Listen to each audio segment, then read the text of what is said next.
Bonjour les gens, j'espère que vous allez bien. Euh, on se retrouve pour la deuxième partie de la vidéo pour le montage au fait d'un char à voile radiocommandé, radio RC, donc avec la plupart des pièces qui ont été imprimées à l'imprimante 3D. Et donc voilà, on va continuer un petit peu. Il y avait donc une première vidéo qui était donc bien la première partie où j'explique un petit peu le projet, puis j'explique, on voit les premières parties du montage. Comme vous pouvez le voir tout de suite, le pied de mât a été remis dans le bon sens. À la fin de la vidéo, j'ai dû donc le roulement, je l'avais placé ici, alors que le roulement devait être placé bien sûr dans la partie intérieure. Je m'en suis rendu compte quand tout était terminé que le roulement qui était ici servait absolument à rien vu que le tube du pied de mât ne passe pas à travers le châssis. Donc effectivement, il fallait le mettre dans la partie intérieure. Voilà. Et donc comme j'ai dû retirer le bloc, j'en ai profité pour le remettre dans le bon sens. Voilà. Allez, on va attaquer aujourd'hui la partie arrière. L'essieu arrière, j'ai préparé un carton parce qu'aujourd'hui on va coller. On va utiliser de l'époxy. Et voilà, je vais découper les longerons arrière en carbone à bonne longueur. On va coller les pièces qui viennent de chaque côté et ensuite on les collera aussi également au niveau de la partie châssis à l'aide des guides. Je vous montre ça tout à l'heure. Allez, c'est parti, on accélère un petit peu la vidéo. Je fais en vitesse rapide pour la partie montage.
Voilà, après avoir découpé les tiges de carbone donc pour les supports de roue arrière à 220 mm, ensuite donc après avoir collé les deux supports, donc gauche et droite, on place simplement un repère à 180 mm, donc qui permet de faire rentrer 20 mm dans la partie du corps du char à voile. Voilà, donc tout est collé à l'époxy et puis on utilise ces guides donc qui permet d'avoir un bon angle.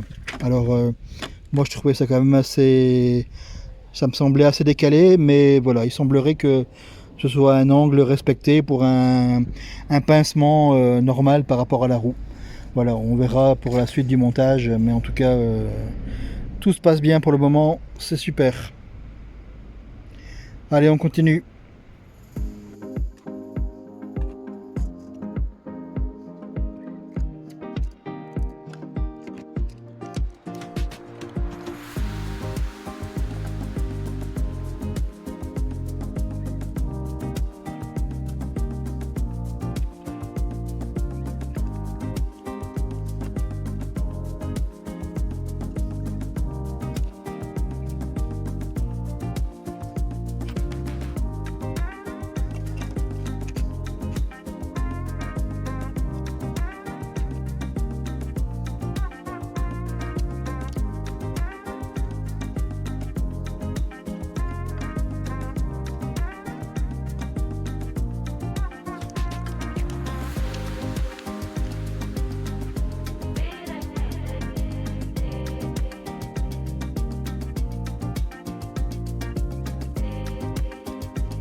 Ça fait le plaisir de le voir sur ses roues.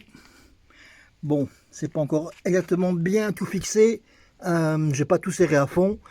J'ai voilà, bien collé les caoutchoucs, j'ai bien collé les mousses plutôt, caoutchouc pour l'avant, le TPU.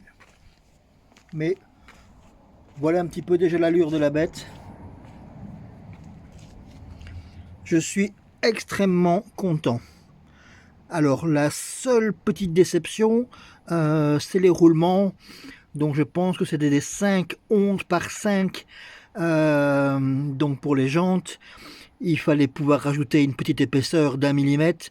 C'était assez compliqué, j'essayais avec de la gaine thermo, c'était pas facile, ça ne rentrait pas facilement.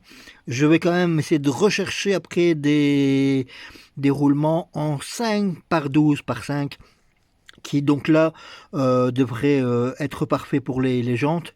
Ou dans le pire des cas, je redessine, je reprends les jantes, je remodélise pour les mettre directement au bon diamètre de 11, vu que c'est les roulements qui sont les plus faciles à trouver.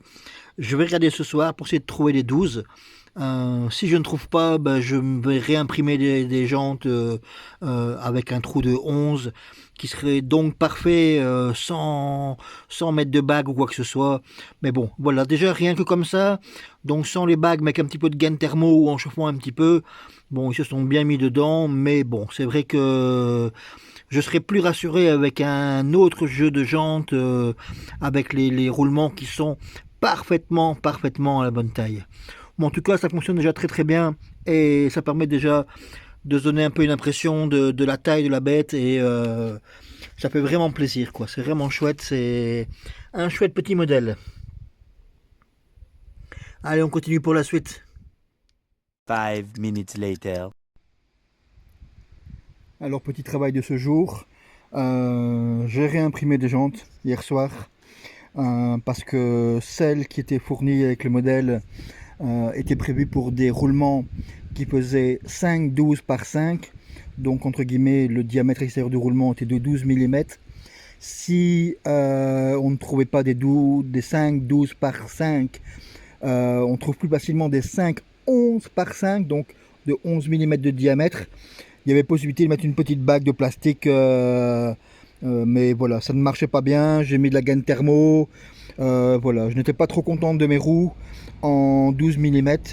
Donc je me suis dit, bon, ben, pour le peu de PLA que ça demande, je vais les réimprimer avec en remodélisant rapidement et en faisant plutôt un diamètre de 11 mm, ce qui convenait parfaitement à ce moment-là à la taille de mes roulements.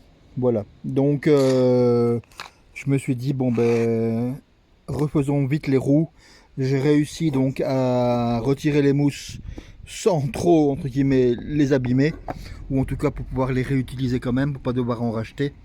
Donc voilà, j'ai remis des jantes, de nouvelles jantes, les anciens mousses pour l'essieu arrière. Alors pour la roue avant, ben, j'avais imprimé une roue à l'imprimante 3D, mais qui est trop difficile à enlever sans l'abîmer, donc voilà, je vais la laisser de côté. Je vais lui remettre les roulements quand même dessus et m'en servir au cas où. J'ai relancé une impression, mais voilà, en attendant, comme j'avais prévu une troisième mousse, ça me fera une roue de secours pour une roue avant, entre guillemets. Et je ferai pareil quand j'irai au magasin de bricolage. J'irai récupérer encore un joint en mousse et je ferai une deuxième roue de secours au cas où j'en perds une ou il y en a une qui s'abîme. Voilà. C'était le petit travail entre guillemets de la journée. Pas trop le temps à m'occuper aujourd'hui à ça, mais voilà, comme ça je repars sur des bonnes bases. Je trouvais que avec les petites pièces entre guillemets à rajouter pour passer du diamètre 12 à revenir à un 11, bah ça fonctionnait pas bien, ça bougeait pas mal, les roues étaient pas terribles, donc voilà, je veux un char à voile qui soit quand même fiable. Donc réimpression des roues avec un bon diamètre de 11 et maintenant c'est parti, on va pouvoir continuer à préparer le pied de mât et réinstaller le reste d'appareil. Allez, c'est parti pour la suite.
Voilà, on est fin de journée.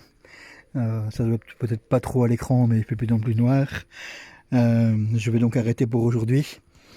Alors, j'ai terminé donc la baume, le pied de mât, que tout soit parfait, très bien. Tout tourne bien, parfaitement. Les renvois d'écoute, ce sera la prochaine étape à faire demain. Enfin, pour tout à l'heure, pour vous. Voilà, en tout cas, il commence à avoir fière allure. Je suis super content.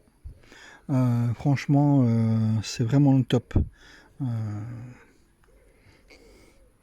c'est vraiment en tout cas parfait. J'ai remis une roue en mousse devant, comme je vous l'ai expliqué tout à l'heure. Hein, donc, je prévois en roue de secours mon autre roue imprimée en 3D. Avec maintenant une bonne jante à 11 mm pour les roulements, que je vais garder en secours. Voilà.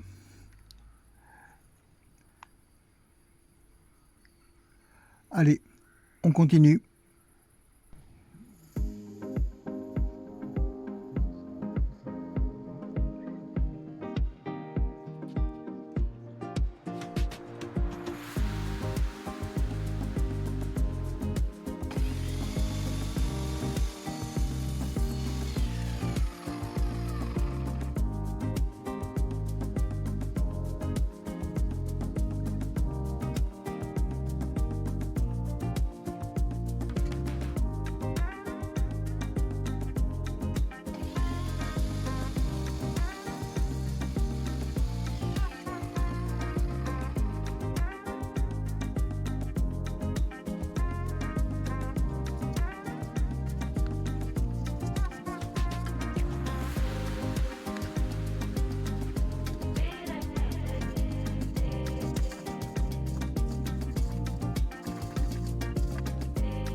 On va attaquer maintenant la partie du bras. Alors, j'ai refait à l'imprimante 3D un support qui vient parfaitement se mettre dans cette partie-ci. Bon, j'ai fait ça un peu hier soir sans avoir trop je vais devoir retirer donc ici 5 mm pour qu'il aille bien s'encastrer bien à fond.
Alors voilà le petit travail du jour.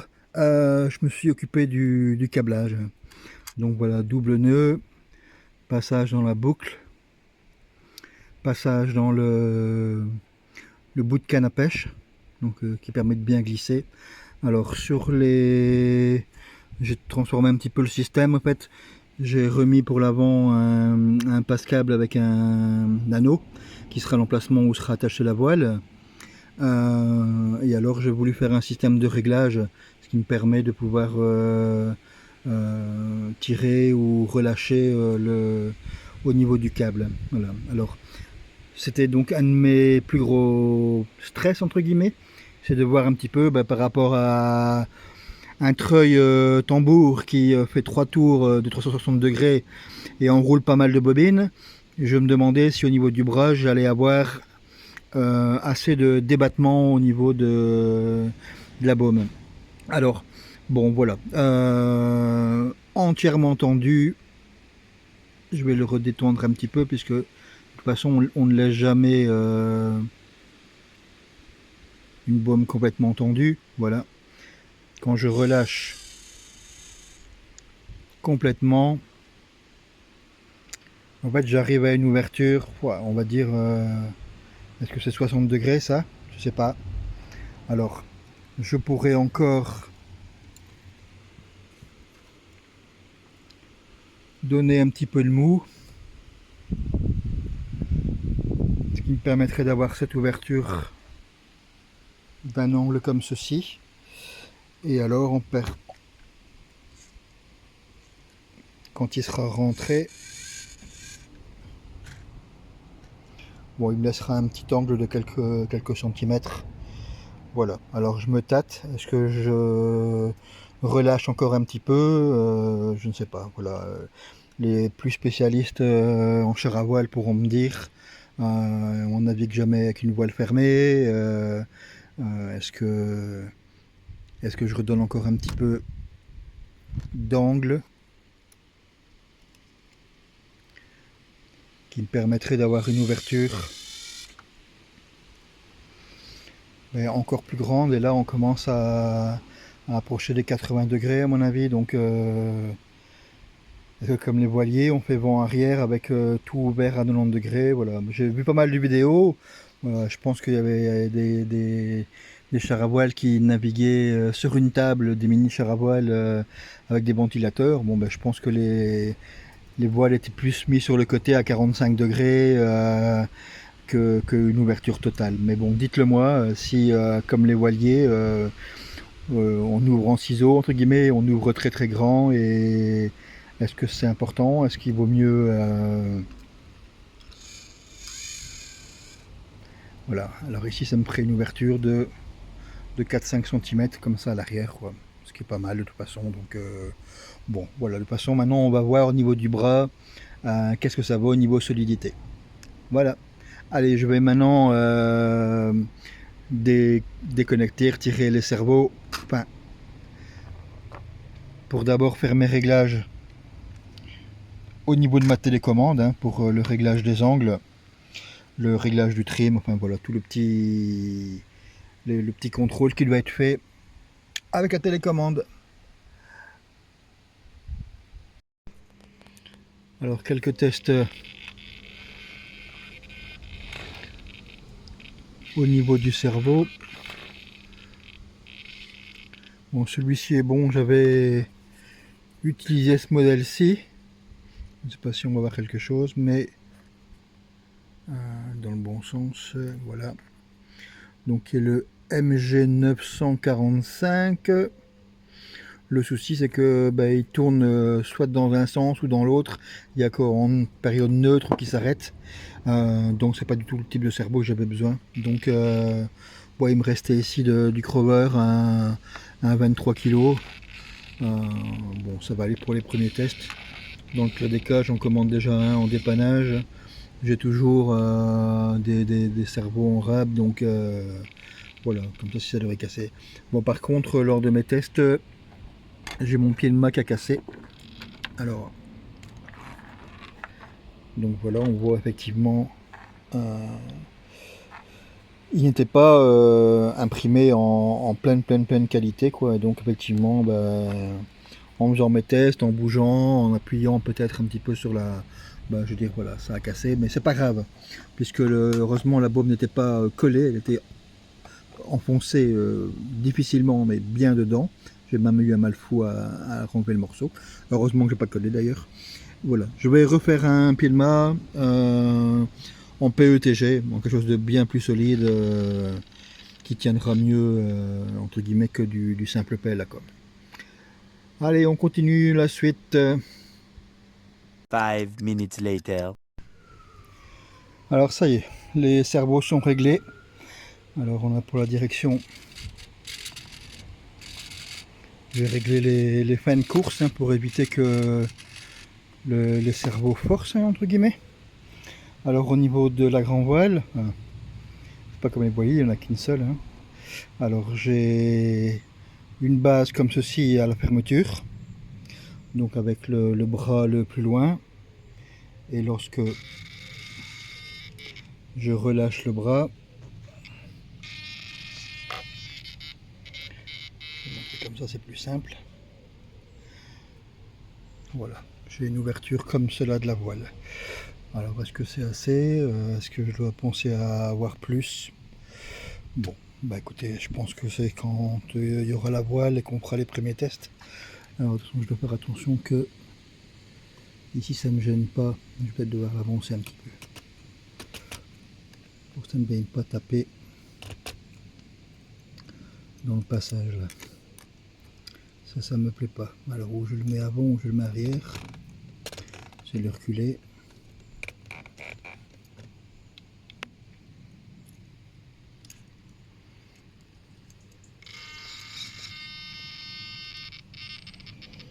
J'ai un cerveau qui chante. Pourtant il n'est pas à fond de course, il est réglé pour, mais enfin bon. C'est peut-être un cerveau qui a vécu, un cerveau de direction de crawler. Je vais tout de suite en préparer, en commander un de rechange pour avoir en vacances, parce que voilà. Là c'est bon. Voilà, donc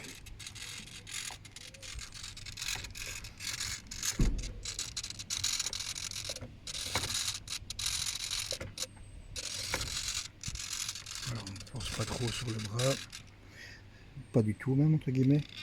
Et pour le bras arrière, c'est pareil. Alors, le fil que j'ai utilisé, on verra bien s'il n'est pas un petit peu trop épais, parce que c'est du fil que j'utilise habituellement pour mes voiliers. Voir si ici au niveau de la poulie, s'il n'est pas...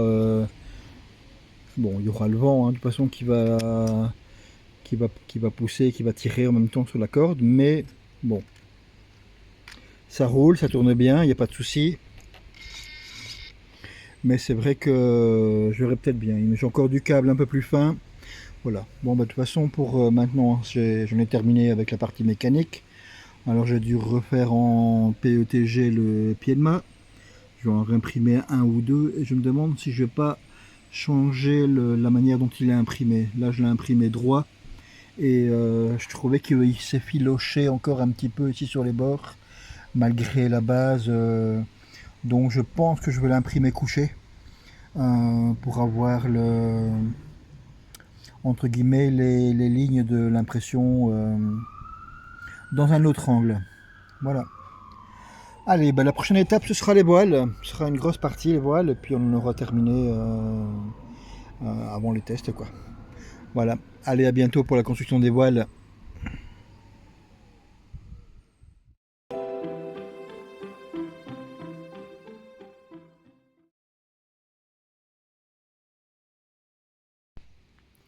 Alors un petit bonus qui n'était pas prévu au programme, j'ai lu au fait que pour les mousses, il valait mieux suspendre le char à voile pour que les mousses ne s'affaissent pas.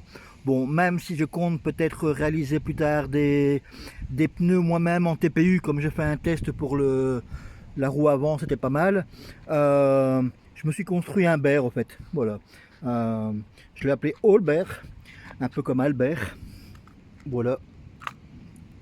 C'est très simple. Un morceau de bois et trois petites planchettes découpées simplement. Et donc, ça permet de pouvoir tenir en hauteur sans que les roues touchent par terre. Voilà, le char à voile. Allez, c'était un petit bonus pour ceux qui regarderont la vidéo jusqu'au bout. Allez.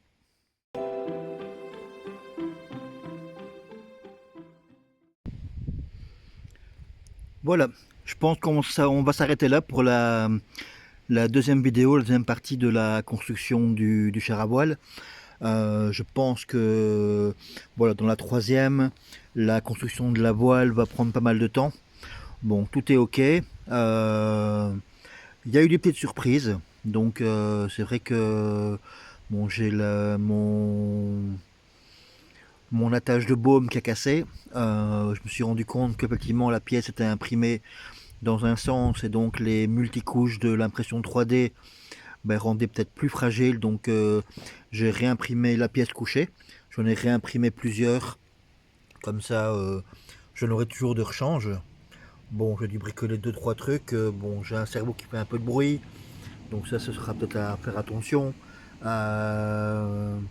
Dans l'ensemble, ça a été. Hein, j'arrive à mettre ben, que ce soit la queue, donc de ce côté-ci, ce qui est récepteur et autres de ce côté-ci. Et pour l'autre côté, la queue rentre parfaitement dedans. Donc ça, c'est génial.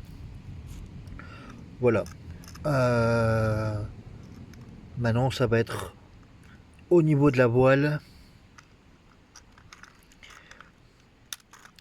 Il n'y a plus que cette partie-là. J'ai déjà un mât qui est prêt, que je couperai sur bonne dimension, bien sûr.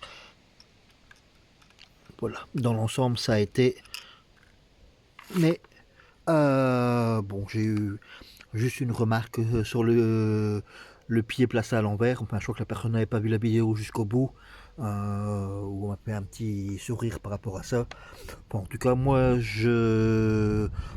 je me reconnais me tromper parfois. Et puis voilà, je pense que quand on se trompe, on corrige et puis voilà, on apprend un peu de ses erreurs, quoi. Alors en conclusion, j'aimerais bien dire un petit mot aussi également, parce que j'ai une personne qui m'a contacté. Euh, je regarde un petit peu, poum, poum, poum. Donc c'est sous le pseudo de Antoine Fro, en fait, hein. Donc c'est la personne qui a créé le modèle. Alors, c'est pas exactement celui-là parce que celui que j'ai reçu sont des pièces qui ont été modifiées, mais modifiées voilà à l'origine d'un modèle qui a été réalisé par Antoine Pro. Vous retrouvez sur Thingiverse, hein, donc sous le nom Land Yak RC classe 1. Voilà, celui-ci a des pièces modifiées. Alors c'est vrai, j'étais voir, je n'avais pas vu toutes les pièces comparées par ce qu'il y avait sur Thingiverse, mais c'est vrai que je crois qu'il est en ligne depuis 2016. Bon voilà, l'imprimante 3D, voilà, les gens prennent des pièces, remodélisent, retransforment, font des nouvelles choses. Enfin voilà, donc on peut déjà remercier en tout cas cette personne d'avoir partagé ce fichier-là. Voilà, c'est pas exactement la même chose puisque moi j'ai un bras entre guillemets alors que il utilise un cerveau plutôt tambour pour treuil quoi entre guillemets. Voilà, moi par exemple j'ai retravaillé les caissons, j'ai fait des caissons plus petits par rapport à mon accu, par rapport à mon micro récepteur. Enfin voilà, donc c'est le principe de la 3D. Voilà, je veux dire effectivement on peut regretter que la personne n'est pas repartagé sur la page de Thingiverse l'amélioration des pièces. Voilà, mais je pense que comme dans l'imprimante 3D, et ça date depuis 2016, on va peut-être pas mal trouver de versions différentes, des gens qui vont changer des choses, améliorer des choses. Voilà, ce serait bien qu'il y ait un suivi par rapport à Thingiverse, mais je peux comprendre que voilà, c'est un peu comme de l'open source, quoi, entre guillemets, les gens prennent et puis tout compte fait, bon, on ne sait pas qui est à l'origine de quoi. C'est le principe du partage, entre guillemets. Donc, alors j'avais remercié donc cette personne, et je remercie toujours de m'avoir envoyé l'ensemble complet des pièces modifiées, puisque c'est via le forum que j'avais aperçu ces modifications. J'avais trouvé ça assez chouette en disant voilà, c'est la dernière version améliorée là, et je trouvais ça super. Donc je me suis pas basé du tout sur Thingiverse, pas du tout. Je n'avais même pas téléchargé les fichiers de Thingiverse. J'ai été voir, j'ai donc rencontré, enfin, entre guillemets, on a échangé avec la personne, et bon, voilà, donc je souhaitais quand même que monsieur donc Antoine Fro, donc qui est son pseudo, hein, soit remercié pour tout le travail qu'il a réalisé, ou en tout cas si on trouve des chars à voile RC un peu identiques à celui-ci, bon ben il en est hein, en tout cas à l'origine, et on le remercie grandement. Voilà, eh ben, écoutez, on se retrouvera pour une prochaine vidéo pour la construction de la voile, la mise en place de la voile, et puis à mon avis peut-être déjà les premiers tests, hein. Je vais voir un petit peu combien de temps mettra la vidéo de construction de la voile. Si elle est très très courte, je mettrai les premiers tests également, quoi. Voilà, merci à vous, merci aux abonnés. N'hésitez pas à laisser un petit commentaire, un petit pouce bleu, ça fait toujours connaître la chaîne, ça me fait plaisir. Voilà, ma chaîne n'est pas monétisée, je le précise toujours. Voilà, c'est vraiment pour le plaisir du partage. J'ai plusieurs personnes qui m'ont dit ouah c'est chouette, tiens-nous au courant de voir comment ça marche, et ça me donne envie de me lancer. Ben voilà, je trouve ça super. Donc si d'autres personnes le font aussi, plus on est nombreux, plus on est fous, et plus on peut s'amuser entre guillemets avec des petites machines comme ça, c'est génial quoi. Allez, je vous souhaite une bonne fin de journée, une bonne soirée, une bonne nuit, et en tout cas à bientôt. Salut les gens, portez-vous bien.